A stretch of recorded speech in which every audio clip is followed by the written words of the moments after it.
Hola, como siempre, y tengo que pedir disculpas, bueno, estoy agradecido como siempre, pero tengo que pedir disculpas a esta señora Carmen, que nos enviaba una carta la semana pasada, pero que la primera vez en mi vida que llevo en esta televisión, claro, que hago una segunda parte de un programa, pero como hablé tanto la otra vez, pues el tiempo ya se sabe que, y por no ser tan pesado, pues cortamos, ¿no? Entonces, esta señora nos hacía la pregunta sobre las curaciones espirituales, no sé si recordarán, y que siempre las relacionábamos espíritu, por no llamarlo de alguna manera, como emociones, a quién puede afectar o a través de qué podemos curar. También dábamos un sentido que ese pensamiento mágico ante unas cosas que no comprendemos, enseguida decimos, bueno, pues esto es magia, ¿no? Magia porque no entendemos, no comprendemos, ¿no? En ese sentido estábamos, ¿no? Bueno, y nos quedaba ya por último la última emoción, que es el miedo, ¿no? El miedo, como decíamos ya sobre el cólera, sobre el exceso de alegría, pues la tristeza, etcétera, etcétera, pues el miedo también afecta a un órgano en concreto y le entra directamente, ¿no? Dejándolo prácticamente paralizado, ¿no? Entonces el miedo afecta a riñones. Entonces esa sensación ante un miedo, pues riñón, donde está, pues yo qué sé, pues ya hemos hablado muchas veces, pues la paciencia, pues la valentía, pues se queda como paralizado, ¿no? Una persona miedosa automáticamente se queda, cuando recibe esa sensación, esa emoción, su energía de riñón se queda completamente paralizada, ¿no? Y por supuesto también hay que relacionar esta emoción con el frío, ¿no? Entonces, en el sentido de que cuántas personas miedosas son muy frioleras, e incluso, por decirlo de alguna manera, a mí me han comentado que una persona está durmiendo y siente precisamente o tiene unas pesadillas de muchísimo miedo o pánico. Eso es un reflejo de esa orden suya de sus propios riñones, ¿no? En el sentido de que se levanta siempre con el costado, en la zona de los riñones, en la espalda, precisamente entre las primeras vértebras lumbares, una sensación de frío terrible, al igual que los pies.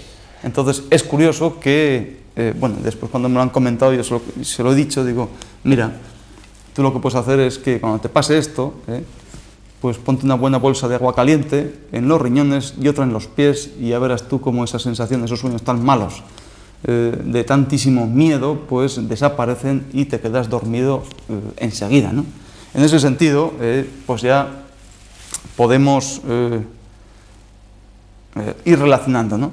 Entonces este miedo, esa producción de miedo, pues va a producir, en ese sentido, pues un carácter muy temeroso, una persona como muy asustadiza, ¿no? Entonces ese miedo va a producir una debilidad de esos riñones, al igual que una debilidad de riñones por su constitución, o porque ha quemado, o porque hemos dicho muchas veces cómo se pueden machacar esos riñones, pues por mucho sexo, por mala alimentación, etcétera, etcétera, pues puede dar ese carácter miedoso, asustadizo, friolero, poco valiente, etcétera, etcétera, ¿no? También es cierto que no solamente podemos relacionar el miedo con el frío, sino también, por ejemplo, el calor con la humedad. Se va a estimular mucho ese sistema de bazo, páncreas y estómago, sobre todo en verano, en esa época de canícula, cuando más calor hace y más humedad hace, y eso va a pegar directamente a esos riñones, ¿no? Entonces ahí vamos a tener obsesión, por ejemplo, con una sensación de miedo y falta de valentía, por ejemplo, ¿no?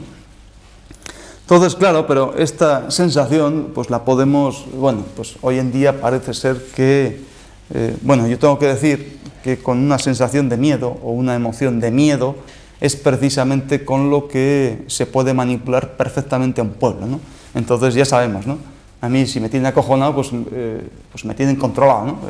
Por ejemplo, esta, pues empieza a machacar y a pegar tiros para aquí y para allá. Entonces, ¿qué hace? Esta acojona a un pueblo, le mete mucho miedo. Entonces, el pueblo con miedo no reacciona para nada. la sociedad se empobrece más, etcétera, etcétera, etcétera. Entonces, claro, bueno, al igual que este tema, pues cuántos programas de televisión impactante, ¿no? Para esas imágenes, esa información corta, tan impactante, va a producir precisamente miedo.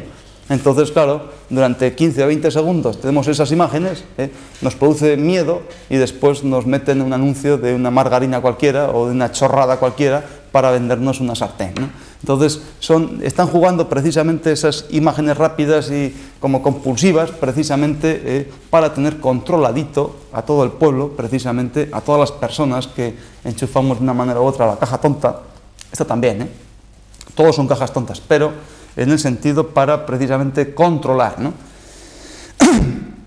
Otras, bueno, ahí podríamos decir muchísimos ejemplos para crear hipocondria, para en definitiva crear miedo.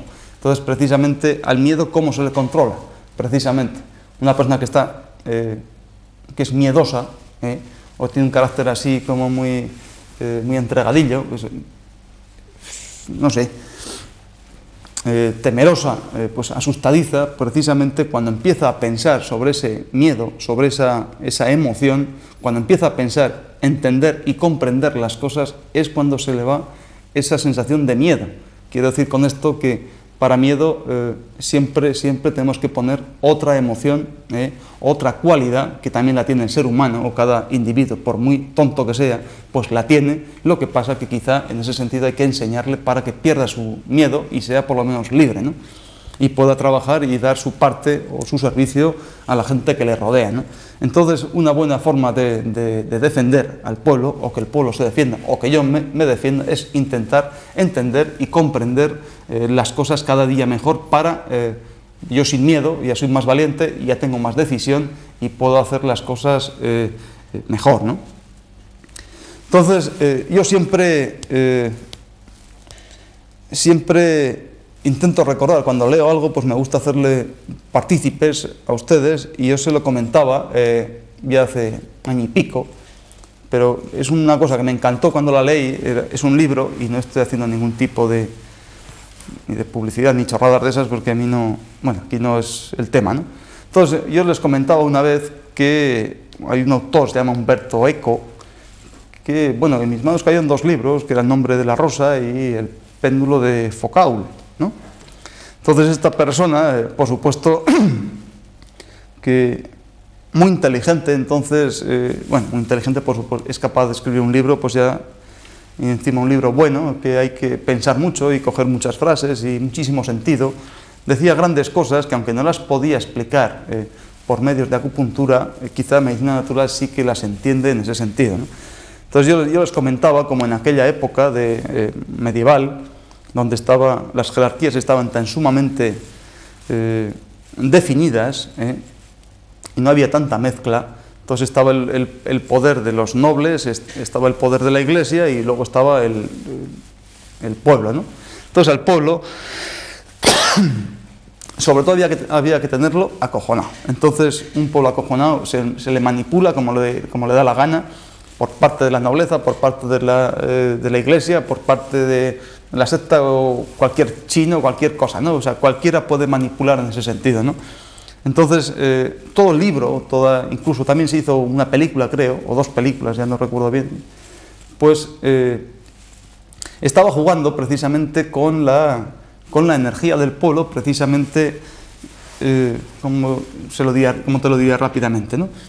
Entonces era una trama tan grande en el que era todo por una obra que parece ser que escribió Aristóteles, una obra de teatro, que pues era como muy divertida, ¿no? O sea, que en el sentido que cuando la leía, independientemente del pensamiento que podía aflorar y hacía pensar a la gente, pero incluso era una obra como muy divertida, con lo que si eso caía en manos del pueblo, pues el pueblo pues tendría que reír, ¿no? Se tendría que entender más cosas, comprender más cosas, encima se reía, con lo que ya decíamos que una de las formas de meter energía era estimulando precisamente el vientre más inferior, ¿eh?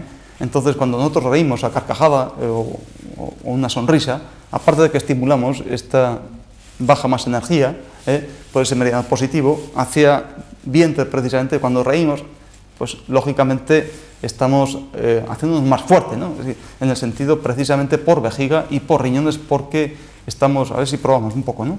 Cuando nos reímos, ja, ja, ja, entonces estamos metiendo más energía, mientras que si lloramos, pues yo qué sé, estamos en una, pues con tristezas, con amenazas y con puñetas, pues lógicamente, pues la gente, ¿qué le pasa? La gente llora, ¿no?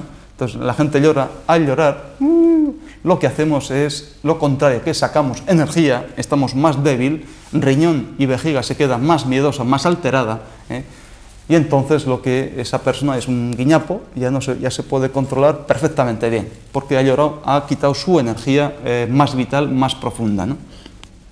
Entonces es precisamente, con esto es un simple ejemplo de cómo podemos ir haciendo las cosas para, bueno, en primer lugar, humildemente yo les voy a decir estas cosas para que usted sea más libre, más sano y haga de su capa un sayo. Entonces yo ya no voy a ser ni juez ni nada, ¿no? Yo no le voy a criticar en absoluto, sino usted, una vez informado, que entienda un poquito más las cosas, las comprenda, usted ya verá lo que hace, ¿no? Ya de una manera u otra pues encontrará zapato de su medida, ¿no? Entonces, con esto ya podemos ir deduciendo, con estos dos programas, gracias a la pregunta de esta señora Mari Carmen, o Carmen, que podemos deducir el sentimiento principal, incluso en nuestra vida profesional, incluso en nuestra vida de coloquio, ¿no? Como estamos aquí, deducir el sentimiento o la emoción principal, e incluso también discernir las mezclas, ¿no? En un sentido nos puede afectar pues un exceso de alegría, pero también nos puede venir un chiste grande, ¿no? Por ejemplo, pero también nos puede venir un poquito de enfado, ¿no? Eso depende mucho. Entonces siempre discernir la causa principal para poder llegar a ver la etiología de esa enfermedad o la afectación de esa persona en concreto, ¿no? Entonces, aunque también, por supuesto, que en esta medicina natural, como la filosofía mismo, o toda nuestra biología, pues incluso emocionalmente y psíquicamente y todo lo que tú quieras, todo es pues como muy relativa, ¿no? De tal manera que dentro de una persona, por ejemplo, miedosa, ¿no? Un hombre o una mujer con mucho miedo, en el fondo, pues quizá manifiesta en un momento determinado, sin saber por qué, una gran entereza, ¿no? Al igual que dentro de una gran alegría, por ejemplo, o una alegría, pues puede existir cierto temor, aunque sea temor por intentar perder o la posibilidad de perder esa alegría, ¿no? Entonces esas mezclas el mundo de las emociones es francamente, o el mundo de los espíritus, podemos decir, es francamente difícil y complicado, ¿no?